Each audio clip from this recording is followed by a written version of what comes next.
박근혜 대통령 지지율 이제 20%대입니다. 박 대통령은 오늘 과거 독일에 파견됐던 광부와 간호사였던 분들을 초청해서 영화 국제시장을 보러 갔습니다. 이제는 박정희 향수 자극으로 전략을 바꿨나 하는 생각마저 들었는데요. 콘크리트 지지율이 콘크리트 추락세로 바뀐 상황에서 박정희 향수가 통할지는 의문입니다. 위기의 박근혜 대통령, 권현주 PD가 진단합니다. 여론조사 기관 리얼미터가 어제 발표한 자료에 따르면 어제 조사된 박 대통령의 지지도는 29.7%로 취임 이후 처음으로 20%대로 떨어졌습니다. 심리적 마지노선인 30%가 무너지면서 조기 레임덕이 시작됐다는 평가가 나왔습니다. 청와대는 말을 잃은 듯한 모습입니다.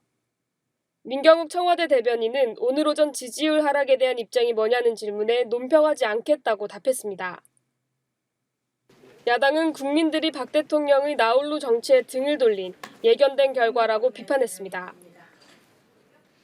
그런데 이제 서민 증세로 심란한 국민들에게 연말정산, 꼼수 증세 이것이 가중되면서 심리적인 마지노선인 30%대가 무너지게 된 것입니다.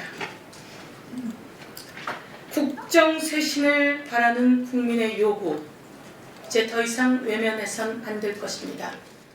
박 대통령의 지지율이 연일 최저치를 갈아치우는 가장 큰 이유로는 비선실세 국정개입 논란에도 불구하고 관계자들에 대한 인사조치가 미흡했다는 점을 들 수 있습니다. 거기에 최근 불어닥친 연말정산 파동은 지지율 폭락세에 부채질을 했습니다. 국무총리를 새로 지명하는 등 일부 인사조치를 발표하고 그제는 연말정산 파동에 대통령이 공식 사과했지만 지지율 추락세를 막지는 못했습니다. 특히 박 대통령의 전통적 지지 기반인 대구 경북권과 5, 60대의 지지율 하락 현상은 누구도 부인할 수 없는 위험 신호입니다. 새누리당에도 비상이 걸렸습니다. 새누리당은 당 지지율이 대통령 지지율보다 높게 나오던 그간의 상황에서 대통령과의 거리두기를 시도하는 목소리들이 나왔습니다. 그러나 어제 리얼미터 여론조사 결과는 대통령과의 거리두기만으로는 안도할 수 없음을 보여줬습니다.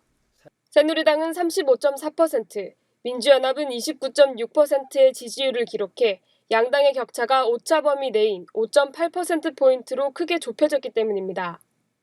당청 갈등과 친박대 비박의 계파 갈등이 더 가열된다면 대통령과 새누리당의 지지도 동반 하락 추세는 계속될 가능성이 있습니다.